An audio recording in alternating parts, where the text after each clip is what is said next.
From the Samueli Institute headquarters in Alexandria, Virginia, this is On Human Flourishing. I'm Dr. Wayne Jonas.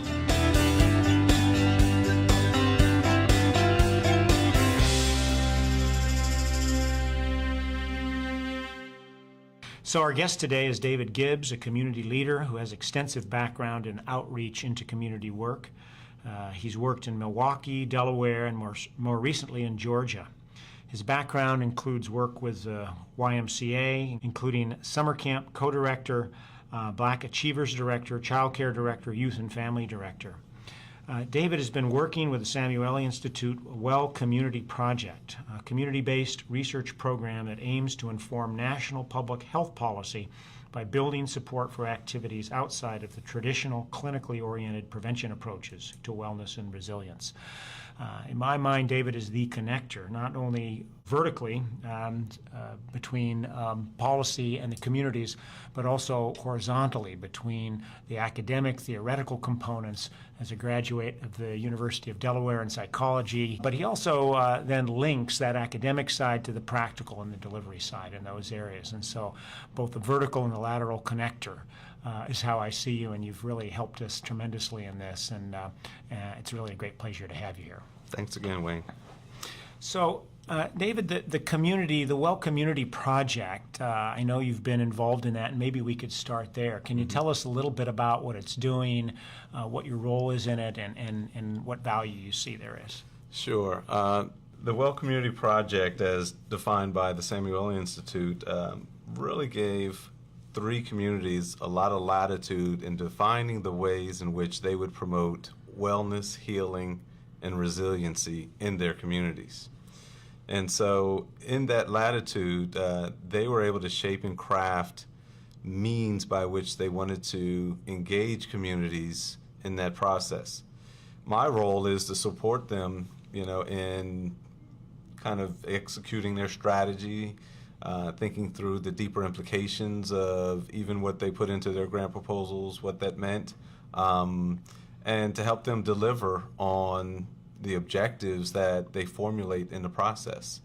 And so it's been a very intriguing project so far. It's one of those in which, grantees will say, wow, this is pretty wide open. Where do we go from here? And yet what they've done and what they've created with what they've done with the resource and where they go from here, has been very telling, very instructive, and I look forward to saying more about that. Mm-hmm. Thank you. Well, as this is a project that is funded by the Kellogg Foundation, and in order to execute on the project or even get the grant to do the project, we had to be pretty theoretical. We had to tell them what to do. We were going to do step by step. We had to lay out sort of a wellness framework that we thought we would apply in those areas. And then when we got down working and working with you and working with the communities, the project opened up from that. And so what started is sort of with pulling things from a policy focus and from a theoretical or an academic focus really changed a lot. And I'm wondering if you could talk about the value of that openness and how you find a balance between that and the more academic and policy-oriented parts of community wellness. I think the value is that you're giving communities a blank slate. And what they're immediately going to do, and what makes a great deal of sense for them to do, is to immediately begin to populate that blank slate with their own community cultural context. Mm-hmm. So what's in the landscape of my community that resonates with this idea? What's in my bank of experiences and history within this community? And in each of the communities that you funded, there are lead organizations that had a great reservoir in terms of their background and their history. And so if you were to imagine that, say 80% of what they filled that blank slate up with was their history, their understanding, their knowledge of their own communities. And then it was just a matter of, okay, so if wellness, healing, and resiliency are our objectives, they're already working within that context. They may not use those exact words, but what they then begin to do is link their experiences in their communities, with the ideas of wellness, healing, and resiliency. And often, and in many cases, they've done environmental scans, surveys, resident surveys, and things of the like to help validate, their perspective.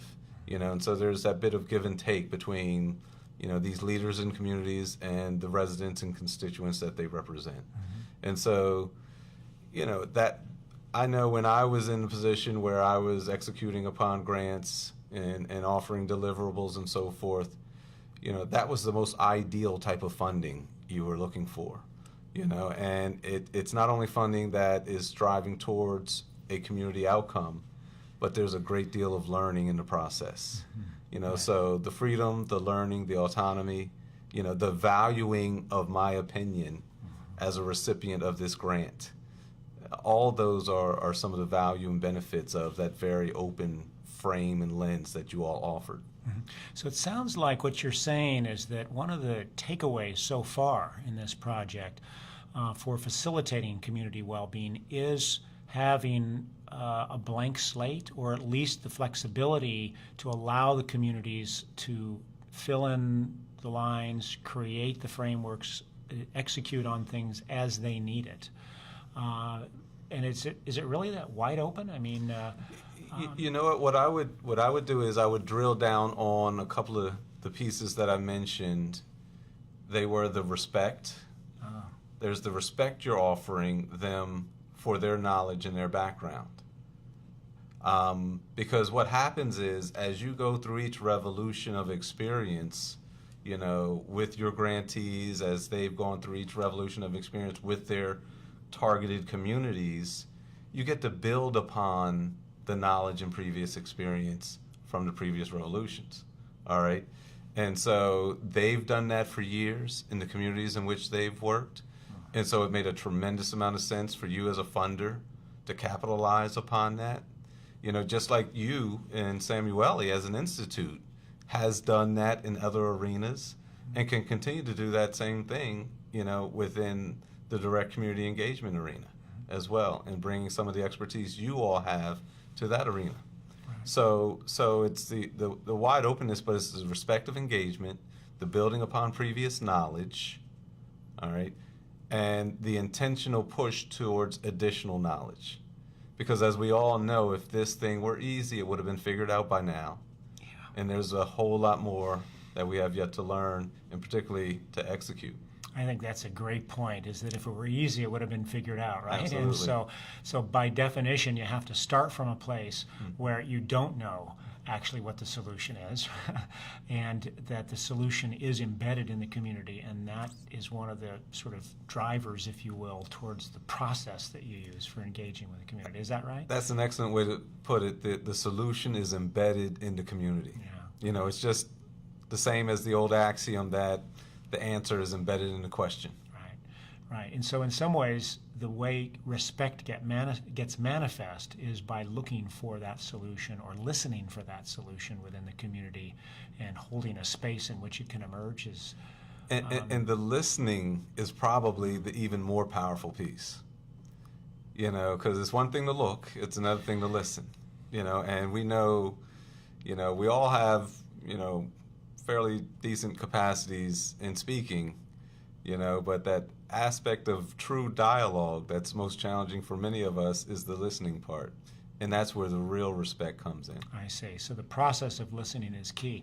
Well, as a physician who spent a lot of his life telling people what they were supposed to do, take this medication, change your behavior in this way, I certainly have come to appreciate the importance of listening in my own encounter with patients, because what I found is that the patients who often thought I was the best doctor and said, "Oh, that's great, doctor, yeah, I'm doing everything," and seemed to be most compliant, often were the ones who were not, because I hadn't listened to them. Right. I was telling them, and so I've learned the hard way within the clinical encounter to do that. But you're saying there's the same thing applies within the community setting, within a collective setting. It's fundamental human relation dynamics. And if there's a me, there's another, and the degree to which we can come to alignment really is done through, our capacity to communicate, and communication's a two-way street. This sort of deep human connectivity. This is not simply receiving a report from them, is it? I mean, there's something more than the black and white that goes on in the kind of dialogue and communication and respectful engagement that you're talking about. Can you talk a little bit more about that?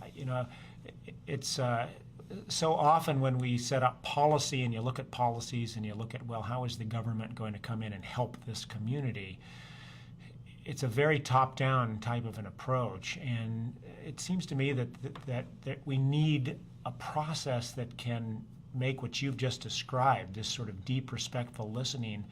How do you know that that's happening? I guess maybe that's what. Can you measure it in some way? Can you, how do you detect that it's there? How do you cultivate it and make sure it's there and make it more explicit? I'm not certain how you can measure it, but I will say that you can most certainly feel it. All right, and when you start off talking about reports, and each grant has to have its final report and interim report and progress report and all the written updates and so forth, and the many ways in which those things happen. But it's as much as anything about creating a feedback loop, which generates a connection that is real, and it, in a sense, heals this idea of a sense of separation. Because just in the framing of me and other, there's separation in that. Right. But the degree to which, we can communicate, come to alignment through our communication, and there's an expression in some spiritual, genre that talk about one mind, and how do we join in the one mind? And that's a part of what's happening when two people sit down and they touch and agree on an idea and a concept. But let me give you an even more practical way in which, in the Well Community Project and in community healing and resilience, this is demonstrated. And it's being demonstrated now through each one of the cities of the Well Community Project with that broad frame. Each of them, in their own unique and different kind of way, has used community engagement as a platform for community health. So right there is the idea that these on-the-ground, grassroots, community-based practitioners recognize we need to connect and touch with people and engage them in the process of creating health within their community as a means of not only the tangible outputs of health, but the intangible outputs of health. And it has everything to do with a very fundamental sense of what you all refer to as wellness and well-being, relating to this idea of a degree of control that I have over myself and over my environment. And so, I think that's what brings that feedback loop into full circle. And when I can understand more fundamentally what is needed, what's desired, by an individual, to aid them in that kind of sense of self and wholeness and control in their life, then I can better support them in that process. Right.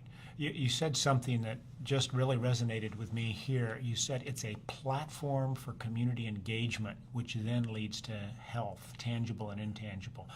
A platform, the image that came to mind for me is it's a foundation. It's something you build on, and without that, there's nothing to build on. So. Right. So you have to build that community engagement, then becomes the concrete on which the house gets built in some way. So you have to really do that first. Absolutely, because if you think about it, that community, a foundation within or a pillar within that community engagement platform is the communication. And you can take the communication in whatever direction you want to go, because that's where the substance of the priorities of the issues of that particular community get to be dealt with. Right. All right? So that platform of communication, that platform of community engagement is, in fact, the platform for the healing process. Fascinating. So communication is a major part of building that platform. stories also seem to be an important part of that. I mean, this came out in the early work when you were working with the community, and I imagine is still embedded in the process. But stories, tell us a little bit about stories and why they're so important in the construction of this platform of communication. Well, stories, unlike facts and data, they're not neutral. There's a punchline to a story, just like there's a punchline to a joke. There's a meaning, there's a message, and even though two of us can watch the same movie and one gives it a thumbs up and one gives it a thumbs down, which is really saying more about us than it is the movie, but it's the interaction and the interplay with the story that moves us to something beyond neutral, one way or another. And it's what makes, a situation compelling. Fascinating. So it's really the process where we get to shared values in some way, which you can't do with data. This is almost completely counterintuitive to how an academic or a policy person approaches it, because they want something objective, right, and neutral. And what you're telling me is that there has to be a non-objective component to this if it's going to actually have any meaning or relevance. The greatest scientist of our time, Einstein, said, throw everything else out. The most important thing to me is imagination. Right. So that's the projection of, the non-objective that's circulating in my own head. So how do you get this embedded into a process that we're trying to measure and objectify? I mean, how is there accountability then, for the resources, for the activities in these areas, or for how can there be accountability that everyone really has put skin in the game and honestly put skin in the game in these areas? Well, that's a great question. And the first image that's coming to mind for me is something that many of us who've been involved in this kind of work for some time have begun to see as a little bit of a hackneyed tool, but I think it's a tool that has a role in the process, and that's the logic model. All right? Part of your measurements in the early going is going to revolve around inputs as well as outputs. Right. All right? And again, as I said before, the very substance of the dialogue in community engagement is going to focus on specific community priorities. What's meaningful to this community, and what's meaningful to one is going to be different than what's meaningful to another. So it's going to be highly specific and resonant to that particular community. But they're going to talk about things like education and safety and health. And so we know that those are things that we can measure. All right, but getting that input, getting that spirit, getting that energy, getting that sense of hope going in the positive direction, you're going to do things that you weren't able to do previously.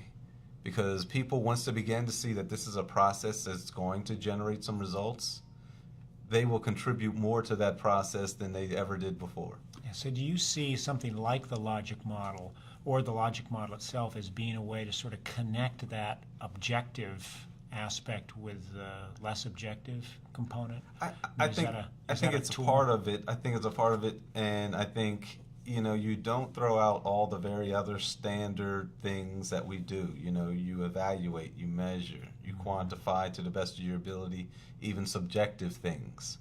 But I think more than anything, as I said before, it's and you feel when something's moving in the right direction. And in Indianola, we have folks who are leaders within this community, A-list leaders from the city of Indianola. And in the beginning, they were only willing to contribute 2-hour meeting one night a month. All right. I mentioned to the mayor there, I said, we've got to get this up to at least a half a day meeting a month. We're to the point where, let me just first say, it was believed that these leaders didn't have the time to contribute that much to this effort in this process. They're now meeting not only half a day a month, but they're organized into committees that are meeting between the meetings. Really? And a lot of that is just generated by the fact that this is a process in which they believe something's going to get done. And given that type of investment on the front end, the fuzzy front end of things, you know that they're going to yield results because these are the type of people who are used to getting things done. So really kind of sparking that. You don't need, some sort of sophisticated system of analysis to say they're moving in the right direction. And the more they move in the right direction, the more some of our standard means of measuring and evaluating outputs will come into play. I see. And outcomes, more importantly, and impact. Right. So you see that emerge out of this process. You see it emerge. So the fuzzy front end becomes an essential investment place. How about that? How about that? Yeah, because that's exactly what organizations and foundations and government and people who sort of manage the money don't like, right? It feels uncomfortable. Right. We don't have a sense of control over the fuzzy front end. How much am I willing to relinquish some of that control? Share the power with, as equals. How about a novel idea there? I see. So I have a resource to offer, but you have a resource to offer as well. So part of this, in order to invest in the fuzzy front end, those who otherwise have been holding, or at least traditionally been seen as holding the power, or hold the money, or something like that, or have the policies, they have to let go of some of that. They have to be willing not to say, well, I'm the final decision maker here, or I'm the investor and I'm going to, make it contingent upon X, Y, and Z. They have to actually share power. Absolutely. Within the context and framework of the current body of knowledge. Okay. We don't want to walk away from what we've already learned. Right. We don't want to walk away from what we already know and understand from our experiences. But we do want to frame what we know and what we learn in a way where we're making investments that create the opportunity with the right players to share in a learning experience with us. There's going to be some aspect and some dimension we're not clear about. All right? Because nothing's guaranteed ever in human dynamics, right? And we're always pushing to the next level of capability and capacity, which is always a territory of the unknown. So if we can frame that well enough in an understanding between the two of us, then we can create a platform in which we can operate and learn together and hopefully generate some new and innovative things that will be effective. Right. The knowledge has to emerge with everybody's input, is what I hear you saying. So here's the compelling reason then. I'm just trying to work this through myself here because you're giving me a lot of challenges. Okay. So the reason that one would give up control if you were holding the power would be because, to go back to sort of almost where you started, is that we don't know what the solution is here yet. We may have a nice theory, or we may have tried it in a different place or something like that, but we actually don't know what the solution is right here and right now for this community. And so that, to me, would be a logical reason to compel control to be given up. Another very logical reason is that the answer between the question that you and I share is bigger than you or I individually. It's a combination. It's an amalgamation. All right? The two create a new one that transcends the two. Right.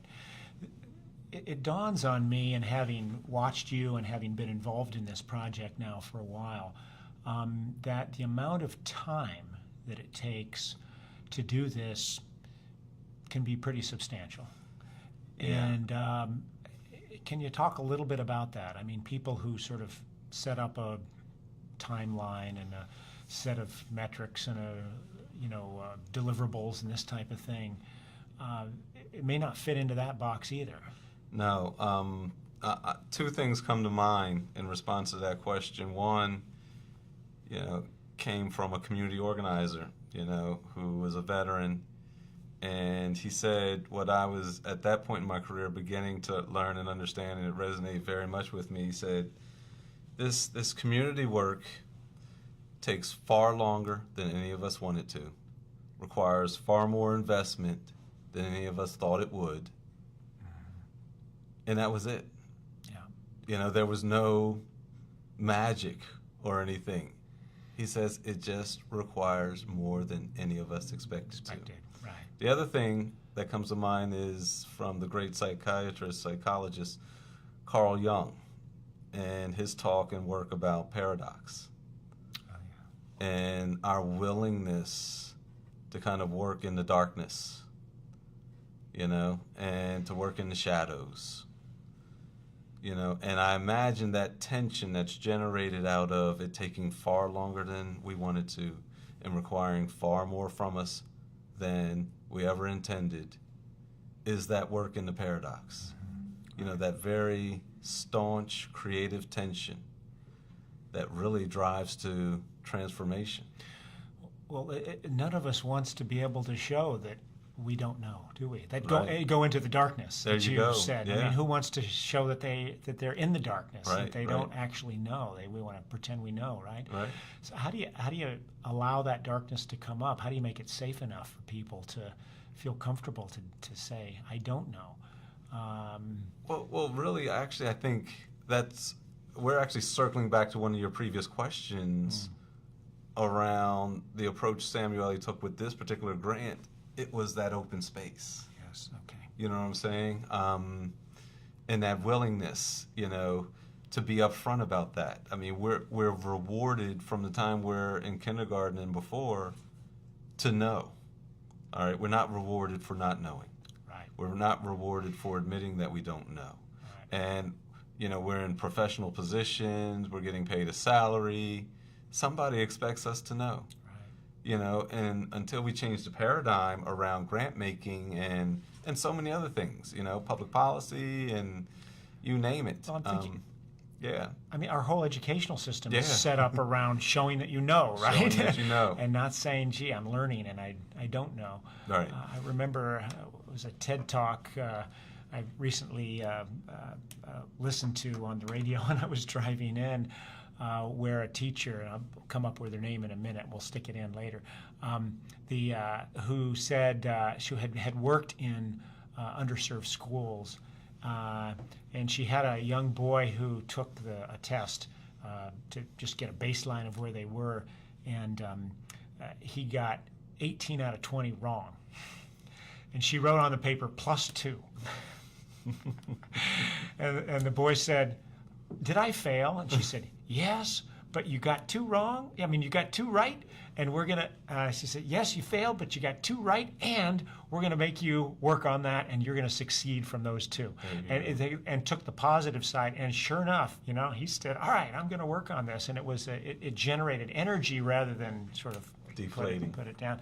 But I'm sorry, I didn't mean to get off on that, and you can edit a lot of that out if you'd like. But so the time issue, is this more expensive? I mean, is this going to cost policymakers and funders and government and private sector, whoever's investing in this, is it going to cost them more to do this than what they're currently doing? If you think about community building, community development, community wellness and healing in a R&D context, in a business model that's, your more costly endeavors. But again, there's a lot more that we know about creating community health, wellness, and resiliency than we're willing to act on. And so there's the R&D side of, well, what can work, what will work. But then there's the political will building side of, can we just act on what we already know? It's like an investment to stick to the business model. If we're investing in the healing, wellness, and resiliency of not only communities, but individuals, obviously, within communities, we're making an investment in our businesses, we're making investments in our infrastructure, we're making investments in our hospitals, and in our governments, in every segment of society. And so in the business context, it's an investment and it gets a return, and part of that return will be greater efficiencies, clearly within our health system. And we know there's, a want for, greater reform there, or a need, I should say. And so even if there are initial greater costs, I believe the returns would be greater. And I think that that's the perspective we need to promote. Okay. I hark back to what you said earlier in this conversation around building a platform. Right. I mean, if you're going to build a strong house and you don't invest in the platform, your house will collapse and you've wasted a lot of time and effort. Absolutely. So ultimately, you've spent more money Absolutely. if you haven't built a solid platform of sort of human capacity in this case and human connectivity. And when you think about it, you know, the cost of laying sidewalks in communities that don't have sidewalks, which have been proven to show that members of that community will walk more, will bike more, and will run more. All right?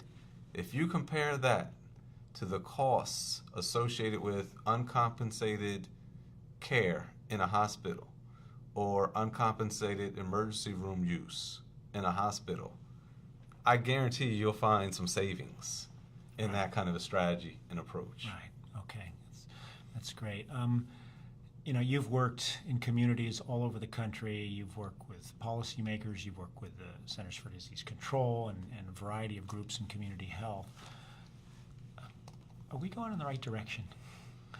I mean, is the country going in the right direction? Based on what you've just described, the need for building this platform of community engagement and capacity. I have to answer that question on two levels. I would say the healthy communities field is going in the right direction. And that goes back to my statement earlier around, you know, what we're learning, what works, what we're learning about what works, the cost effectiveness and efficiency associated with it, the outcomes, the impact within communities. We're going in the right direction. But like so much in our country, you know, there are the microcosm and the microcosms, and there's the macrocosm. You know, what's happening at the broadest scale and in some cases at the highest levels of power, both within communities as well as in our nation as a whole, you know, there's just a quagmire of, you know, a bunch of things that I can't claim to understand, Well, to put it simply. well, I work in that field, in that domain, and I don't think it's going in the right direction at all. At least if we look at our federal government, I think there's plenty of evidence that it's not. Right. You know, can't even pass the budget, for example, and other things. But but Wayne, yeah, if we want to talk holistically, you know, there is no separation between the higher levels of government and Fed and the populace. That oneness we talked about earlier, all right? Seeing, you know, the oneness within myself as in the other. There's a responsibility all the way around. all over. All right?